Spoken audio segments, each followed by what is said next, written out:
we were asked a couple of years ago to do it, and at the time it just didn't feel like the right time to do it.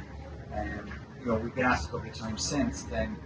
But whatever way, this year they kind of came back to us and said, "Would you be interested in doing it with the orchestra, playing the Cranberries songs?" You know, and we spoke about it, and kind of it just seemed to make sense if we could get everything lined up.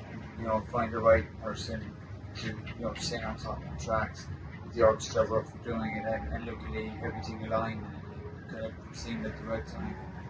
And Dermot Kennedy, an interesting choice, because I suppose the assumption people might have made is that like it will be a female singer to replace a female singer, but I think the whole idea was not to pick a female singer for this, you know, it was really to keep it not to sound like Dolores as well, like someone to try something different as well, you know.